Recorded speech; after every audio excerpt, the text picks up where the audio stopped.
आज की डेट में आपके पास क्रेडिट कार्ड या डेबिट कार्ड तो ज़रूर होगा, लेकिन अगर मैं आपसे कहूं कि कोई भी रैंडम इंसान आपके इस कार्ड से ऑनलाइन ट्रांजैक्शन कर सकता है, वो भी बिना आपकी परमिशन के, और ऐसा करने के लिए कोई उसे हैकिंग का आना या फिर डार्क वेब पे जाने की जरूरत नहीं है। ये सब कुछ कोई भी नॉर्मल इंसान एक ब्राउजर के थ्रू कर सकता है, सिंपली एक वेबसाइट विजिट से। हाँ, इन वेबसाइट्स पे दुनिया भर के कार्ड्स लिस्टेड हैं जिसे कोई भी इंसान सिर्फ एक क्लिक में खरीद सकता है, और जितना भी पैसा उस कार्ड में होगा उसे उड़ाया जा सकता है। मतलब जैसे आप अमेजोन से कोई प्रोडक्ट ऑर्डर करते हो, ऐसे ही ये इलीगल क्रेडिट कार्ड का एक मार्केट प्लेस है जहां पे कार्ड्स ऑर्डर किए जा सकते हैं, और काफी हाई चांसेस हैं कि हम में से भी काफी सारे लोगों का कार्ड यहाँ पर लिस्टेड हो। लेकिन ये कार्ड्स का डेटा यहाँ तक पहुंचा कैसे, और इन सभी कार्ड्स को कैसे मिसयूज किया जा रहा है, ये सब पता लगाने के लिए हमने कार्डिंग के शेडी बिजनेस को बहुत दिनों तक एनालाइज किया, सीक्रेटली इनके ग्रुप्स और कम्युनिटीज को भी ज्वाइन किया, और यहाँ पर हमने देखा कि कैसे हजारों यूजर्स के कार्ड्स का डेटा यहाँ पे मिसयूज हो रहा है। और इस एक्टिविटी को करने वाले सारे लोग इंडियंस हैं, और सबसे स्कैरी बात कि इन लोगों की कोई भी आइडेंटिटी नहीं है।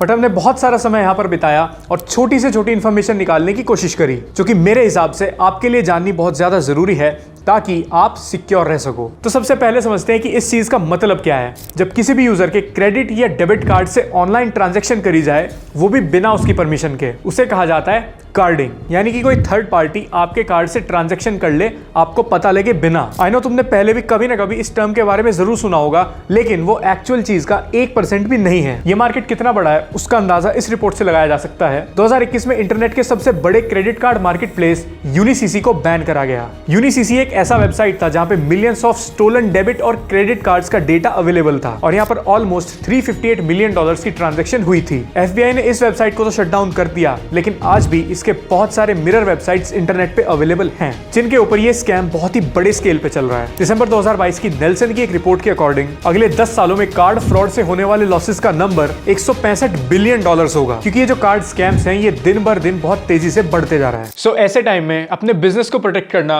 और अपने कस्टमर डेटा को सेफ रखना सबसे ज्यादा इंपॉर्टेंट है, जिसके लिए सबसे बेस्ट टूल है ओडू का CRM ऐप। ओडू एक all in one business management platform है, जिसपे आपको एक ऐप हमेशा के लिए फ्री मिलता है। जैसे ओडू के CRM ऐप के थ्रू आप अपने वेबसाइट, ऑफलाइन स्टोर और सोशल मीडिया के लीड्स एक ही जगह पे कलेक्ट कर सकते हो। साथ ही में यहाँ पर क्लाइंट की सारी इंफॉर्मेशन को एक सिंगल जगह पर मैनेज किया जा सकता है। इनके सिंपल ड्रैग एंड ड्रॉप से आप अपनी लीड स्टेजेस को स्ट्रीमलाइन कर सकते हो। ये क्लाइंट के साथ कम्युनिकेशन को भी बहुत ईजी बना देता है। बिना टैब चेंज किए सारी कम्युनिकेशन एक सिंगल प्लेस पे की जा सकती है, ताकि कोई पॉइंट मिस ना हो। इवन आप अपनी डेली एक्टिविटीज को भी ऑटोमेशन के थ्रू इजीली स्ट्रीमलाइन कर सकते हो, जिससे कि आपके डेली टास्क्स में एफिशिएंसी बढ़ जाएगी। और CRM के साथ साथ ओडू के अंदर आपके बिजनेस को मैनेज करने के लिए और भी काफी सारी चीजें मिल जाएंगी, लाइक अकाउंटिंग, वेबसाइट बिल्डर्स और सेल्स। प्लस आपको लाइफ टाइम के लिए एक ऐप बिल्कुल फ्री मिलता है, so you can get started for free.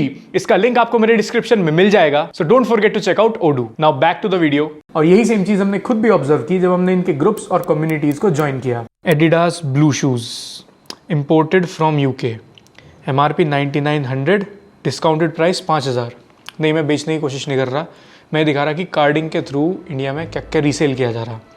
यहाँ पे शूज़ के साथ साथ only fans account, Adobe accounts और साथ ही में नेटफ्लिक्स अकाउंट्स भी, और दुनिया भर की चीज़ें हैं। तकरीबन 3 से 4 दिन लगे और हम काफ़ी सारे ग्रुप्स में एक्सेप्ट हो गए, और कुछ ग्रुप्स को देखने के बाद तो ये लग रहा कि जैसे हमारी लॉटरी लग गई हो। जैसे कि यहाँ पे बम्बल का प्रीमियम सब्सक्रिप्शन हाफ प्राइस पे, हमारे पास प्राइम वीडियो को ख़रीदने का ऑप्शन है सिर्फ 79 रुपीज़ में।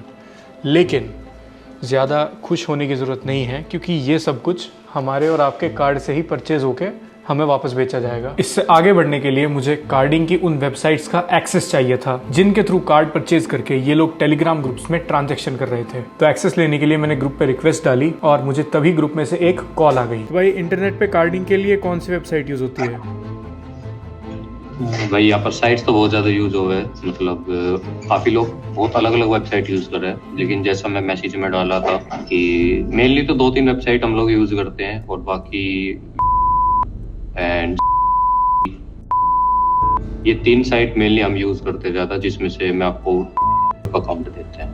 मतलब आपने अकाउंट चाहिए होगा एक। सो फाइनली थोड़ी बहुत जद्दोजहद करने के बाद हमें भी अपना अकाउंट मिल गया। स्टार्टिंग में तो ये वेबसाइट हमें काफी कंफ्यूजिंग लगी, बट फिर धीरे धीरे समझ आने लगा। यहाँ पर 150 से भी ज्यादा कंट्रीज के क्रेडिट और डेबिट कार्ड्स लिस्टेड हैं। एक और कॉमन चीज जो हमें थोड़ी रिसर्च के बाद पता चली वो था कार्ड का बिन नंबर। बिन नंबर मींस किसी भी कार्ड की पहली 6 डिजिट्स। ये डिजिट्स ही डिफाइन करती हैं कि आपका कार्ड कौन सी कंपनी का होगा। अगर आपका कार्ड 5 से शुरू होता है तो वो एक मास्टर कार्ड होगा, और अगर 4 से है तो वो एक वीजा होगा। ऐसे ही हर एक कार्ड इश्यूअर का अलग नंबर होता है, और आप ये चीज अभी के अभी चेक भी कर सकते हैं। और इवन यहाँ पे एक फिल्टर का ऑप्शन भी मिलता है, जिससे कि आप चूज कर सकते हो कि स्पेसिफिकली आपको कौन सा कार्ड चाहिए, like country, state, zip code, card type, और इवन एक प्राइस रेंज सेट करने का भी ऑप्शन है, $0 से $100 तक। मतलब ये चीज कितनी ज्यादा क्रीपी है कि यहाँ तक पहुंचने के लिए सिर्फ एक गूगल सर्च लगेगा। बहुत ही इजीली बिना VPN और प्रॉक्सी के भी इसे एक्सेस किया जा सकता है, और अब ये मेन पार्ट से तो काफी दूर है। सबसे ज्यादा क्रीपी और डिस्टर्बिंग बात यह है कि यहाँ पर कार्ड्स के साथ साथ कार्ड होल्डर की सारी पर्सनल डिटेल्स जैसे नेम, एड्रेस, जिप कोड, उनका हाउस नंबर, ईमेल आईडी, और कुछ केसेस में ईमेल आईडी का पासवर्ड भी अवेलेबल है। और ये सब कुछ आप चंद कुछ पैसे देकर खरीद सकते हो। प्राइस कार्ड के टाइप पर डिपेंड करेगा। अगर थोड़ा प्रीमियम कार्ड है तो उसका प्राइस थोड़ा हाई है, और जो थोड़े बेसिक कार्ड्स हैं वो आपको $10 की रेंज में दिखाई देंगे। लेकिन इन कार्ड्स को खरीदने के बाद आखिर यूज कहाँ किया जाता है, मतलब कि इनका मार्केट प्लेस क्या है, इस बात का पता हमें चला टेलीग्राम पर। इन कार्ड्स को ऑनलाइन परचेज करना तो पहला स्टेप है। अब ये लोग कार्ड के बैलेंस को यूज करते हैं ऑनलाइन सर्विसेज खरीदने पर। वो होटल बुकिंग भी हो सकती है, कोई प्रोडक्ट भी हो सकता है, या फिर किसी स्ट्रीमिंग वेबसाइट का अकाउंट हो सकता है, और भी काफी सारी चीजें यहाँ पर अवेलेबल हैं। या तो इन सभी सर्विसेज को ये लोग सस्ते में बेचते हैं अपना प्रॉफिट कमाने के लिए, या फिर काफी सारे लोग इन सर्विसेज को अपने पर्सनल बेनिफिट के लिए भी अवेल करते हैं। कुछ देर यहाँ पर बिताने के बाद हमें इवन सैमसंग और OnePlus के फोन्स का भी स्टॉक मिल गया। इन फोन्स को भी लोगों ने कार्डिंग के थ्रू ही ऑर्डर किया हुआ था। बाकी कुछ वेबसाइट्स जिन पे लोग बहुत रेगुलर बेसिस पे कार्डिंग कर रहे थे वो थी Amazon, Swiggy, Myntra, big basket, Zomato, और गेमिंग साइट जैसे स्ट्रीम, एपिक गेम्स, और इवन ब्लू स्टोन जैसी ज्वेलरी साइट्स पर भी कार्डिंग बहुत बड़े लेवल पे चल रही थी। पर अब सवाल ये है कि इतने सारे लोगों का डेटा यहाँ पर आया कैसे, और इस चीज को अंजाम देने वाले लोग आज तक पकड़े क्यों नहीं गए, और ऐसी वेबसाइट्स के ऊपर बैन क्यों नहीं लगता, और इस सब के पीछे ऐसे वो कौन लोग हैं जो इस पूरे ऑपरेशन को रन करते हैं। तो सबसे पहली बात, अगर इन वेबसाइट्स को सरफेस वेब से बैन भी कर दिया गया तो उसके बाद भी इनके पास स्टोर ओनियन लिंक होगा, यानी कि ये डार्क वेब से ऑपरेट कर पाएंगी। और अब जो कार्ड की इंफॉर्मेशन लीक होती है वो कहीं ना कहीं यूजर अपने हाथों से खुद करता है, नॉन ट्रस्टेड पेमेंट गेटवेज पे अपने कार्ड्स की डिटेल्स शेयर करके। सबसे ज्यादा डिटेल्स लीक होने के चांस एडल्ट वेबसाइट्स पर रहते हैं। जब कोई भी वहां पे अपने कार्ड्स का डेटा फिल करता है तो वो डिटेल्स प्राइवेट नहीं रहती, और आपके सिवा भी उसे कोई और जान चुका होता है। देखो, जितनी भी छोटी मोटी वेबसाइट्स होती हैं इनका पेमेंट गेटवे सिक्योर नहीं होता, और जब भी हम अपने कार्ड्स की डिटेल वहां पर शेयर करते हैं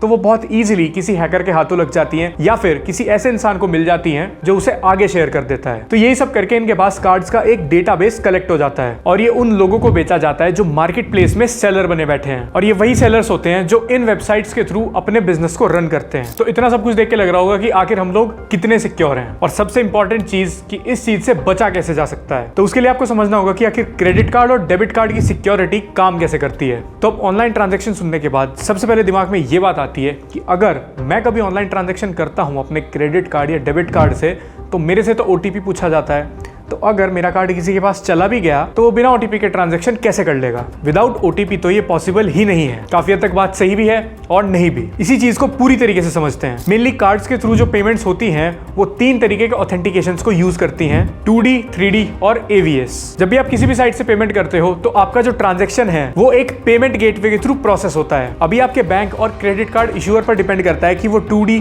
3D या AVS में से कौन सा ऑथेंटिकेशन यूज करेगा। 2D जिसमें आपके कार्ड्स की बेसिक डिटेल्स जैसे कि कार्ड नंबर, CVV, एक्सपायरी, ये सब डाल के ट्रांजैक्शन कंप्लीट करी जा सकती है बिना OTP के। इस टाइप के गेटवे को काफी सारी इंटरनेशनल वेबसाइट भी यूज करती हैं, जैसे कि Amazon.com, AliExpress, Google Play Store, Apple App Store और कुछ गेमिंग साइट्स जैसे Steam। इन साइट्स पे किसी के भी कार्ड का मिसयूज होना बहुत ज्यादा आसान है, क्योंकि ये ट्रांजैक्शन से पहले OTP नहीं पूछते। और ये AVS भी कुछ इसी तरीके से काम करता है, जहां पे आपको कार्ड की बेसिक डिटेल के साथ साथ कार्ड होल्डर की बिलिंग डिटेल्स डालनी होती है, और यहाँ पर भी बिना OTP के ट्रांजैक्शन पॉसिबल है। बट इंडिया की RBI गाइडलाइन के हिसाब से इंडिया के हर बैंक को OTP वेरिफिकेशन करना होगा। अब ये देखने के बाद हमें भी एक पॉइंट पे लगा था कि आखिर इंडिया में कार्डिंग कैसे पॉसिबल है, जब यहाँ पे बिना OTP के ट्रांजैक्शन हो ही नहीं सकती। लेकिन जो टेलीग्राम ग्रुप्स हमने ज्वाइन करे थे वो कुछ और ही स्टोरी बता रहे थे। कुछ टाइम तक एनालाइज करने के बाद हमें ये पता चला कि ये लोग इंडियन साइट्स पर इंटरनेशनल स्टोलन कार्ड्स को यूज करते हैं। मतलब INR में पे करने के बजाय ये लोग पहले दूसरी करेंसी सेलेक्ट करते हैं और फिर उसमें पेमेंट की जाती है, क्योंकि बाहर के बड़े बड़े बैंक जैसे JP Morgan Chase और बैंक ऑफ अमेरिका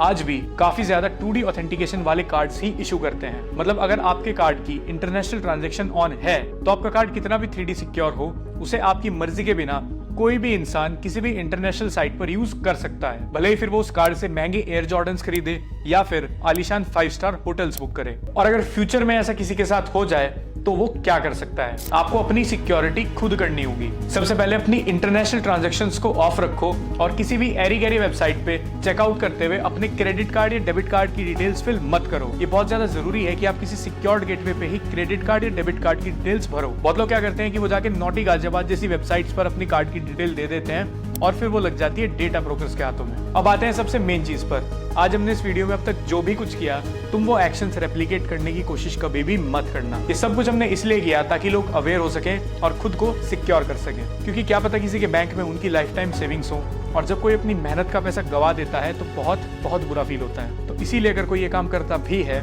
तो वो इसे करने से पहले 1000 बार सोचे। और रही बात उन लोगों की जो इन ग्रुप्स में एडेड हैं और इस काम को सुबह शाम कर रहे हैं, तो यहाँ पे कोई भी सर्टेनिटी नहीं है कि ये लोग कब फंस जाएं और कब तक बचे रहें, क्योंकि जब बड़े बड़े डार्क वेब ओनर्स पकड़े गए तो ये क्या चीज है, ये तो सिर्फ एक ऐप पे अपना धंधा चला रहे हैं। तो इन दी एंड वही बात आती है कि इजी मनी बनाने का कोई भी तरीका नहीं है और आपको भी ऑनलाइन बहुत ज्यादा सतर्क रहने की जरूरत है। बहुत केयरलेसली और रेकलेसली आप कहीं पे भी अपनी पर्सनल डिटेल्स शेयर करोगे तो ये मत समझना कि वो आप तक ही रहेंगी, वो डेफिनेटली किसी और के पास जाएंगी और वो उसका मिसयूज जरूर करेगा। और एंड में मैं एक और बार रिमाइंड करा देता हूँ कि अपने कार्ड्स की डिटेल बहुत ही केयरफुली फिल करना और अपनी इंटरनेशनल ट्रांजेक्शंस को जरूर ऑफ रखना। बाकी आई होप आपने इस वीडियो से काफी कुछ सीखा होगा। ऐसे ही बहुत सारे वीडियोस हम आगे भी लाते रहेंगे, तो हमारे लाइव चैनल और व्लॉग चैनल को भी जाके चेकआउट करना और मेरे सोशल मीडिया हैंडल्स का लिंक भी आपको डिस्क्रिप्शन में मिल जाएगा। अच्छा लगे तो फॉलो कर लेना। मिलेंगे अगले वीडियो में। बाय।